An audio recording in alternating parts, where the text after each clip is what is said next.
नमस्कार प्रिय भक्तों, कैसे हैं आप सब। भगवान शिव के प्रति सभी भक्तों का प्रेम और विश्वास अत्यंत गहरा और अटूट है। ये एक ऐसा दिव्य संबंध है जो अनादिकाल से चला आ रहा है, पीढ़ी दर पीढ़ी पोषित और प्रज्वलित होता रहा है। भक्तों के हृदय में भगवान शिव के लिए अगाध श्रद्धा, भक्ति और समर्पण का भाव विद्यमान है। वे उन्हें अपना आराध्य, अपना सर्वस्व मानते हैं और उनकी पूजा अर्चना में लीन रहते हैं। भगवान शिव की महिमा अपरंपार है। वे सृष्टि के रचयिता, पालनकर्ता और संहारकर्ता हैं और इसी रूप में भक्तों के द्वारा पूजे जाते हैं। उन्हें प्रसन्न करने के लिए भक्त उपवास रखते हैं, कठिन तपस्या करते हैं, मंत्रों का जाप करते हैं और नदियों, तीर्थ स्थलों और मंदिरों में जाकर उनकी आराधना करते हैं। श्रद्धालु अपनी मनोकामनाएं पूर्ण करने के लिए उन्हें जल, बेलपत्र, पुष्प और धूप दीप अर्पित करते हैं।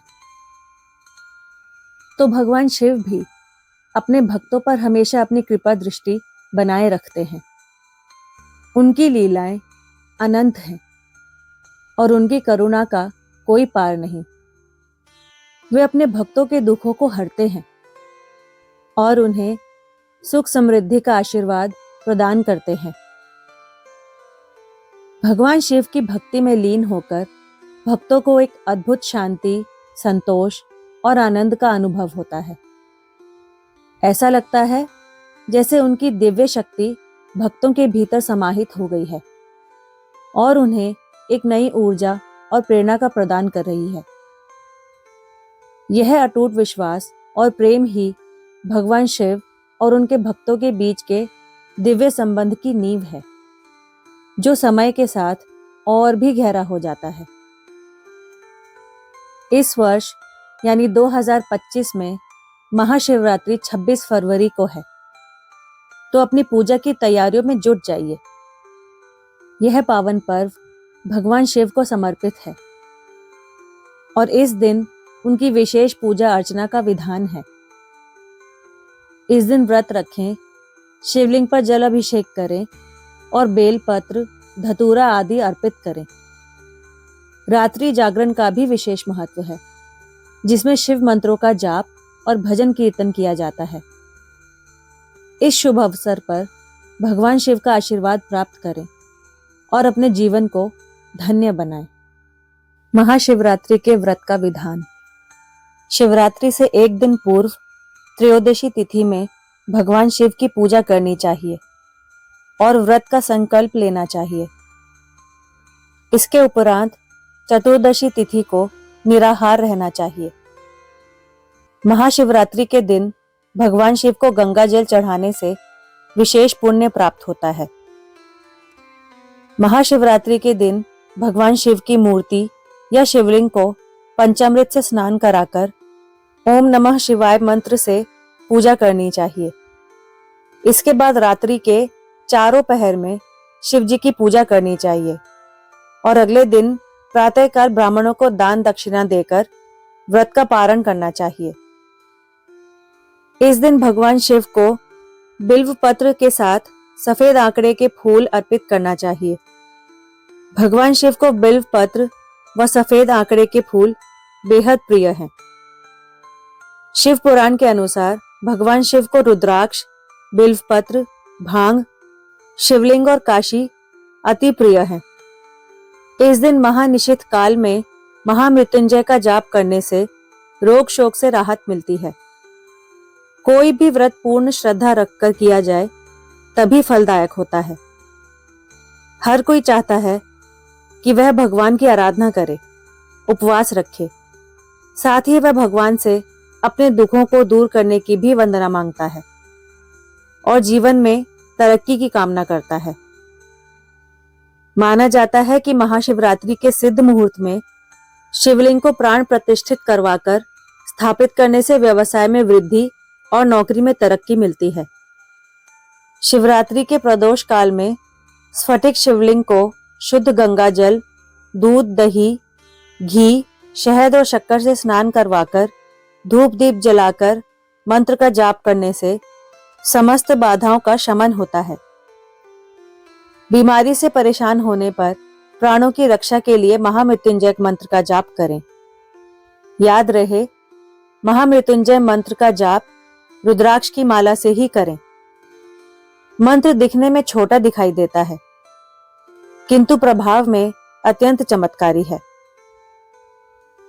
महिलाएं सुख सौभाग्य के लिए भगवान शिव की पूजा करके दुग्ध की धारा से अभिषेक करते हुए मंत्र का उच्चारण करें। लक्ष्मी अपने श्री स्वरूप में अखंड रूप से केवल भगवान शिव की कृपा से ही जीवन में प्रकट हो सकती है। तो आइए अब हम जानेंगे महाशिवरात्रि व्रत की प्रामाणिक और पौराणिक कथा। पूर्व काल में चित्रभानु नामक एक शिकारी था। जानवरों की हत्या करके वह अपने परिवार को पालता था। वह एक साहूकार का कर्जदार था, लेकिन उसका ऋण समय पर ना चुक सका। क्रोधित साहूकार ने शिकारी को शिवमठ में बंदी बना लिया। संयोग से उस दिन शिवरात्रि थी। शिकारी ध्यान मग्न होकर शिव संबंधी धार्मिक बातें सुनता रहा। चतुर्दशी को उसने शिवरात्रि व्रत की कथा भी सुनी। शाम होते ही साहूकार ने उसे अपने पास बुलाया और ऋण चुकाने के विषय में बात की। शिकारी अगले दिन सारा ऋण लौटा देने के वचन देकर बंधन से छूट गया। अपने दिनचर्या की भांति वह जंगल में शिकार के लिए निकला, लेकिन दिन भर बंदी गृह में रहने के कारण भूख प्यास से व्याकुल था। शिकार खोजता हुआ वह बहुत दूर तक निकल गया। जब अंधकार हो गया तो उसने विचार किया कि रात जंगल में ही बितानी पड़ेगी। वह वन के एक तालाब के किनारे एक बेल के पेड़ पर चढ़कर रात बीतने का इंतजार करने लगा। बिल्व वृक्ष के नीचे शिवलिंग था, जो बिल्व पत्रों से ढका हुआ था। शिकारी को उसका पता न चला। पड़ाव बनाते समय उसने जो टहनियां तोड़ी, वह संयोग से शिवलिंग पर गिरती चली गई। इस प्रकार दिन भर भूखे प्यासे शिकारी का व्रत भी हो गया और शिवलिंग पर बिल्व पत्र भी चढ़ गए। एक पहर रात्रि बीत जाने पर एक गर्भिणी हिरनी तालाब पर पानी पीने पहुंची। शिकारी ने धनुष पर तीर चढ़ाकर जो ही प्रत्यंचा खींची, हिरनी बोली, मैं गर्भिणी हूं, शीघ्र ही प्रसव करूंगी। तुम एक साथ 2 जीवों की हत्या करोगे, जो ठीक नहीं है। मैं बच्चे को जन्म देकर शीघ्र ही तुम्हारे समक्ष प्रस्तुत हो जाऊंगी, तब तुम मेरा वध कर लेना। शिकारी ने प्रत्यंचा ढीली कर दी और हिरनी जंगल की झाड़ियों में लुप्त हो गई। प्रत्यंचा चढ़ाने तथा ढीली करते वक्त कुछ बेल पत्र अनायास ही टूटकर शिवलिंग पर गिर गए। इस प्रकार उससे अनजाने में ही प्रथम प्रहर का पूजन भी संपन्न हो गया। कुछ ही देर बाद एक और हिरनी उधर से निकली। शिकारी की प्रसन्नता का ठिकाना ना रहा। समीप आने पर उसने धनुष पर बाण चढ़ाया। तब उसे देख हिरनी ने विनम्रता पूर्वक निवेदन किया, हे शिकारी, मैं थोड़ी देर पहले ऋतु से निवृत्त हुई हूं, कामातुर विरहिणी हूं, अपने प्रयास की खोज में भटक रही हूं। मैं अपने पति से मिलकर शीघ्र ही तुम्हारे पास आ जाऊंगी। शिकारी ने उसे भी जाने दिया। 2 बार शिकार को खोकर उसका माथा ठनका। वह चिंता में पड़ गया। रात्रि का आखिरी पहर बीत रहा था। इस बार भी धनुष से लगकर कुछ बेलपत्र शिवलिंग पर जा गिरे तथा दूसरे पहर की पूजन भी संपन्न हो गई। तभी एक अन्य हिरनी अपने बच्चों के साथ उधर से निकली। शिकारी के लिए यह स्वर्णिम अवसर था। उसने धनुष पर तीर चढ़ाने में देर नहीं लगाई। वह तीर छोड़ने ही वाला था कि हिरनी बोली, हे शिकारी, मैं इन बच्चों को उनके पिता के हवाले करके लौट आऊंगी। इस समय मुझे मत मारो। शिकारी हंसा और बोला, सामने आए शिकार को छोड़ दूं? मैं ऐसा मूर्ख नहीं।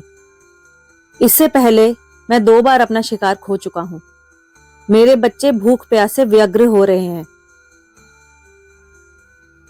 उत्तर में हिरनी ने फिर कहा, जैसे तुम्हें अपने बच्चों की ममता सता रही है, ठीक वैसे ही मुझे भी।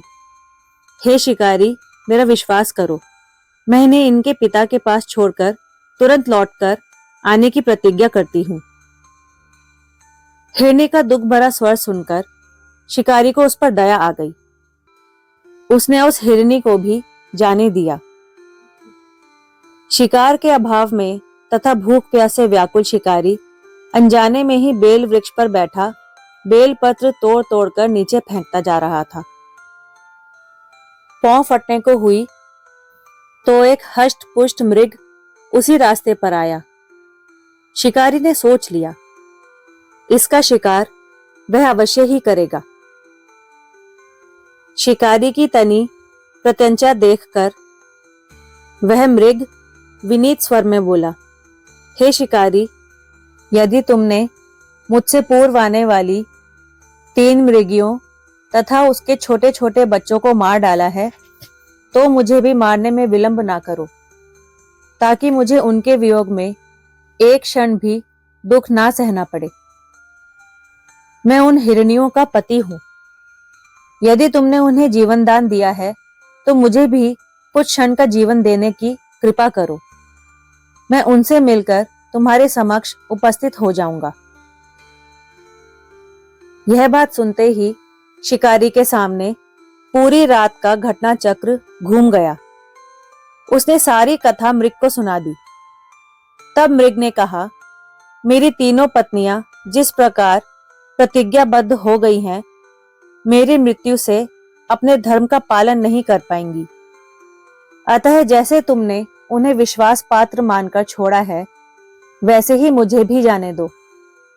मैं उन सबके साथ तुम्हारे सामने शीघ्र ही उपस्थित होता हूं। शिकारी ने उसे भी जाने दिया। इस प्रकार प्रातः हो गई। उपवास, रात्रि जागरण तथा शिवलिंग पर बेलपत्र चढ़ने से अनजाने में ही पर शिवरात्रि की पूजा पूर्ण हो गई। पर अनजाने में ही की हुई पूजन का परिणाम उसे तत्काल मिला। शिकारी का हिंसक हृदय निर्मल हो गया। उसमें भगवत शक्ति का वास हो गया। किंतु जंगली पशुओं की ऐसी सत्यता, सात्विकता एवं सामूहिक प्रेम भावना देखकर शिकारी को बड़ी ग्लानि हुई। उसने मृग परिवार को जीवन दान दे दिया। अनजाने में शिवरात्रि के व्रत का पालन करने पर भी शिकारी को मोक्ष की प्राप्ति हुई। जब मृत्यु काल में यमदूत उसके जीव को ले जाने आए, तो शिव गणों ने उन्हें वापस भेज दिया तथा शिकारी को शिवलोक ले आए। शिवजी की कृपा से ही अपने इस जन्म में राजा चित्रभानु अपने पिछले जन्म को याद रख पाए तथा महाशिवरात्रि के महत्व को जानकर उसका अगले जन्म में भी पालन कर पाए। इस कथा का संदेश यह है कि शिकारी की कथा अनुसार महादेव तो अनजाने में किए गए व्रत का भी फल दे देते हैं, पर वास्तव में महादेव शिकारी की दया भाव से प्रसन्न हुए। अपने परिवार के कष्ट का ध्यान होते हुए भी शिकारी ने मृग परिवार को जाने दिया। यह करुणा ही वस्तुतः उस शिकारी को उन पंडित एवं पुजारियों से उत्कृष्ट बना देती है, जो कि सिर्फ रात्रि जागरण, उपवास एवं दूध, दही, बेलपत्र आदि द्वारा शिव को प्रसन्न कर लेना चाहते हैं। इस कथा में सबसे महत्वपूर्ण बात यह है कि इस कथा में अनजाने में हुए पूजन पर विशेष बल दिया गया है। इसका अर्थ यह नहीं है कि शिव किसी भी प्रकार से किए गए पूजन को स्वीकार कर लेते हैं अथवा भोलेनाथ जाने या अनजाने में हुए पूजन में भेद नहीं कर सकते हैं। वास्तव में वह शिकारी शिव पूजन नहीं कर रहा था। इसका अर्थ यह भी हुआ कि वह किसी भी तरह के फल की कामना भी नहीं कर रहा था। उसने मृत परिवार को समय एवं जीवन दान दिया, जो कि शिव पूजन के समान ही है। शिव का अर्थ ही कल्याण होता है। उन निरीह प्राणियों का कल्याण करने के कारण ही वह शिव तत्व को जान पाया तथा उसका भगवान शिव से साक्षात्कार हो पाया। तो दोस्तों, यह थी हमारी महाशिवरात्रि के पर्व पर एक छोटी सी प्रस्तुति एवं उसकी कथा। आपको यह वीडियो कैसी लगी हमें कमेंट बॉक्स में अवश्य बताएं। यदि चैनल पर नए हो तो चैनल को सब्सक्राइब अवश्य ही कर लें। धन्यवाद। ओम नमः शिवाय।